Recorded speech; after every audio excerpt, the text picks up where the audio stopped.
Diascofoot, miroir du football de la diaspora congolaise.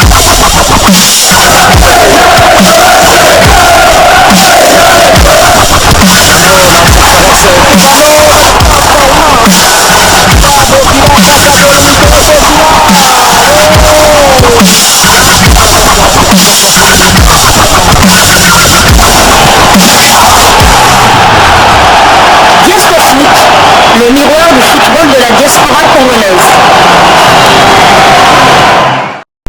Vous êtes sur Diascofoot, le miroir du football de la diaspora congolaise. Diascofoot vous dit bonjour, tout plaisir est pour nous de vous retrouver, mais surtout de savoir que vous êtes nombreux en train de suivre votre chaîne YouTube dédiée uniquement aux footballeurs de la diaspora congolaise. Time is up, c'est l'heure de partager avec vous quelques news que nous avons pu récolter pour vous, des news concernant certains de nos internationaux ou des binationaux qui se sont illustrés dans leur club respectif. Et pour le numéro d'aujourd'hui, nous le débutons du côté de l'Arménie où au FC Noah, l'international congolais Dieu merci Mbokani, déjà dans le bain sous sa nouvelle tunique. Dieu merci Mbokani s'est entraîné sous ses nouvelles couleurs du FC Noah, équipe évoluant en première division arménienne. Il a parafé son contrat il y a à peine 2 jours au sein de cette équipe où il veut apporter sa grosse expérience du haut niveau. L'ancien attaquant international congolais va entamer une nouvelle étape dans sa longue carrière qui lui permettra de continuer à se faire plaisir à 37 ans. Il est enthousiaste de commencer cette nouvelle aventure qu'il espère fructueuse. Il arrive dans un nouveau championnat et va certainement avoir besoin d'un petit temps d'adaptation pour trouver ses marques. Le joueur formé à Belor à Kinshasa a été d'une grande contribution à la performance de SK Beveren en deuxième division belge qui a raté de peu la montée en Jupiler League, championnat belge de première division, alors qu'ils avaient fait la course en tête durant la majeure partie de la saison. Dieu merci Mbokani qui connaît là son 8e pays depuis qu'il a débuté sa carrière. Il a débuté sa carrière ici en République démocratique du Congo du côté de Belor, mais surtout au tout-puissant Mazembe qu'il a révélé, et c'est à partir du tout-puissant Mazembe qu'il a pris son vol pour aller du côté de la Belgique où il a évolué dans le club d'Anderlecht. Mais en Belgique, il n'a pas connu qu'Anderlecht, il a connu 3 autres équipes, à savoir le Standard de Liège, Antwerp et ainsi que ESK Beveren.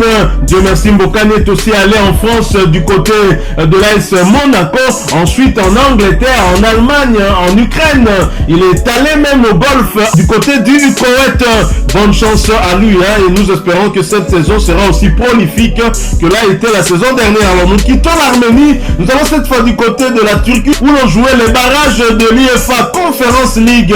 Mené à domicile par Nefti dès la 37e minute, Beşiktaş a puisé sur le savoir-faire de ses Congolais pour faire la différence. Arthur Maswako et Jackson Mouleka ont encore régalé le public hier lors de la victoire de Beşiktaş face à Nefti et Bakou. 2-1 était le score qui a sanctionné cette rencontre, 5 buts contre 2, le score cumulé. Lancé en deuxième période, l'international congolais Arthur Maswaku, très expérimenté dans son couloir gauche, a offert une offrande au Camerounais Vincent Aboubakar à la 57e minute pour remettre les pendules à l'heure. Le but de la victoire a été inscrit par le nouveau sniper de Beşiktaş, le Congolais Jackson Mouleka, et cela à la 71e minute de jeu, offrant ainsi la victoire au club turc. Un 3e but pour Jackson Mouleka, en match comptant pour les barrages de l'UEFA Conference League. Une saison qui s'annonce bien pour l'international congolais qui pourrait, au regard de ses performances de cette entame de saison, se retrouver dans la liste des convoqués de Sébastien Desabre. Nous ne sommes pas dans la tête du technicien français de Léopard, mais c'est au regard en tout cas des performances de Jackson Mouleka que nous le disons, mais nous attendons le 24 août, date prévue pour cette conférence de presse au sein du siège de la Fédération Congolaise de Football Association où Sébastien Desabre va dévoiler les convoqués pour le match de la 6e et dernière journée des éliminatoires de la CAN Côte d'Ivoire 2023.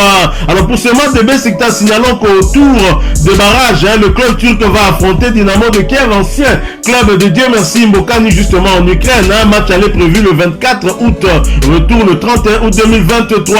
Avant le match de la 6e et dernière journée des éliminatoires de la CAN 2023 le 9 septembre prochain, nos Léopards joueurs de Beşiktaş sont très en forme en ce début de saison. Le premier a été passeur décisif et l'autre buteur comme au match aller. Une forme impressionnante affichée par nos deux internationaux congolais. Nous quittons la Turquie, nous allons du côté de Chypre, toujours pour le compte de l'UEFA Conference League. L'Apoel Nicosie s'impose grâce à Ndongala et se qualifie pour le prochain tour. Après avoir remporté le premier match face à Dilagori, l'Apoel Nicosie récidive en l'emportant à domicile sur le score d'un but à 0. Monté avant la pause, soit à la 44e minute de jeu, l'international congolais Dieu merci Ndongala a permis à son équipe de s'imposer à domicile sur le score d'un but à 0 face à Dilagori grâce à son but inscrit 3 minutes seulement après la pause. Victoire qui permet au club chypriote de se qualifier pour le tour de barrage de l'UEFA Conference League saison 2023-2024. Au tour de barrage, justement, l'Apoel Nicosie va affronter le club belge de la Gantoise. Match aller prévu le 24 août, le retour une semaine plus tard. Dieu merci Ndongala, buteur, l'Apoel qualifié. Bravo à lui et félicitations à lui qu'on ne retrouve plus en sélection. Il prouve avec ce but qu'il est en forme et c'est une très bonne chose. Nous quittons Chypre, nous allons cette fois du côté de l'Écosse, toujours pour le compte de ce troisième tour de qualification de la Ligue Europa Conférence. Lucerne qui recevait Hibernian a partagé les points. 2 buts partout était le score final.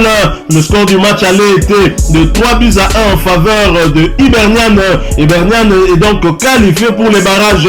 L'international congolais Roki Bouchiri n'a pas débuté cette rencontre. Il a néanmoins fait son entrée en jeu à la 61e minute, portant ainsi à 77 minutes son temps de jeu sur les 468 minutes possibles.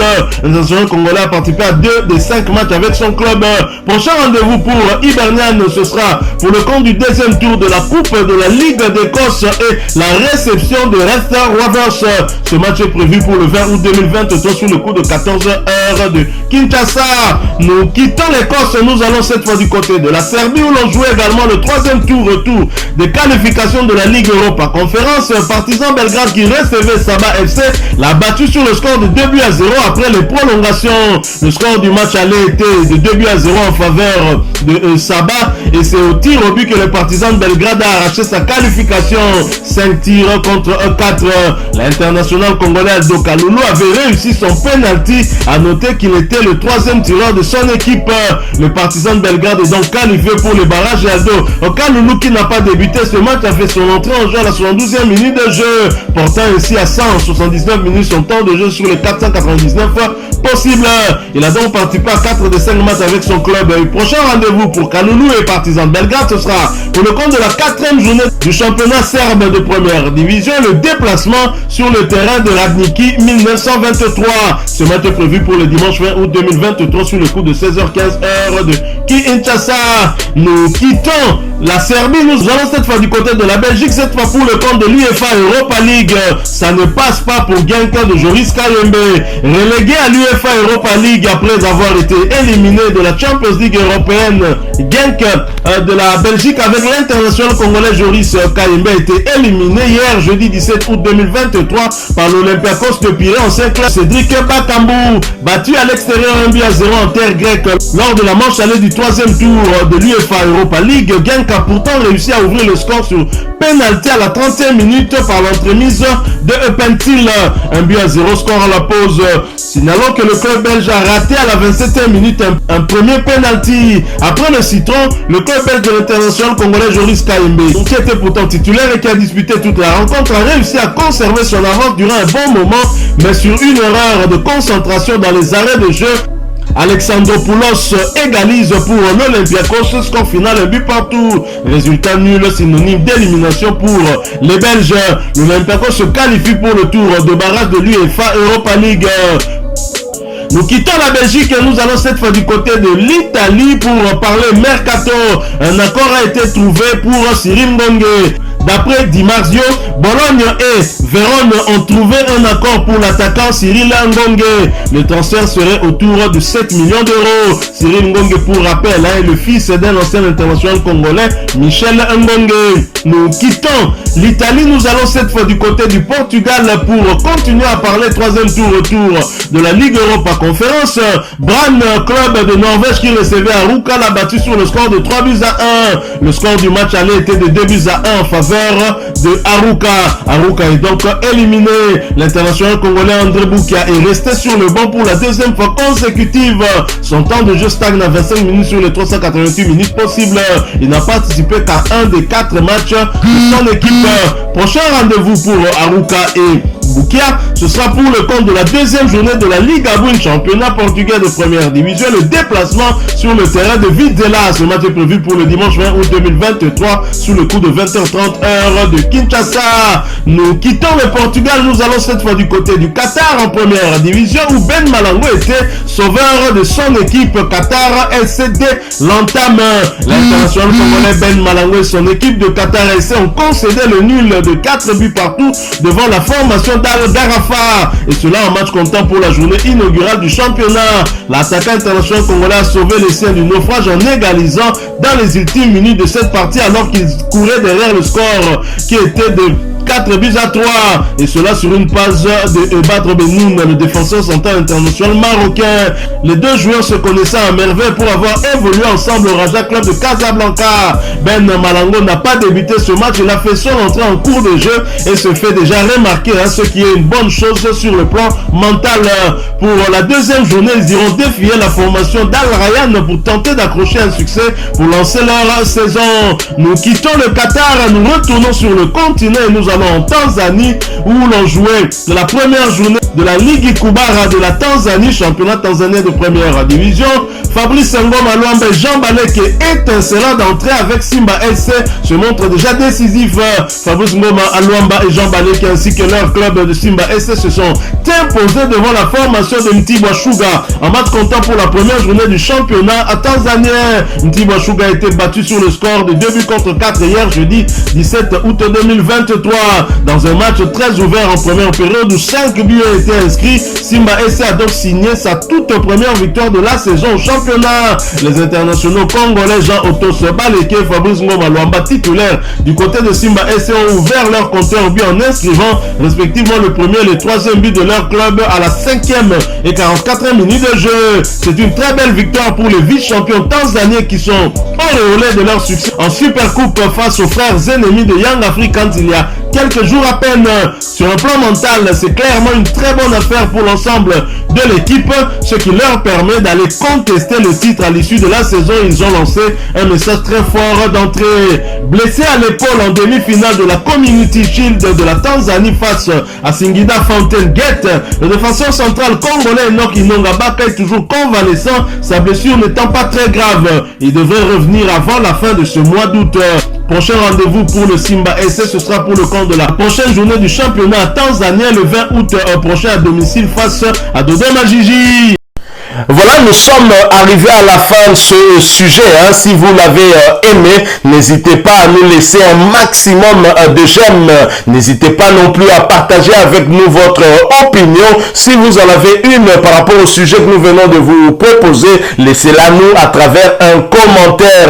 Abonnez-vous si vous êtes nouveau ou ancien que vous ne vous êtes pas encore abonné sur cette chaîne Diasco Foot, parce que nous sommes le miroir du football de la diaspora congolaise. Et n'oubliez pas qu'en vous abonnant apparaîtra une petite cloche de notification.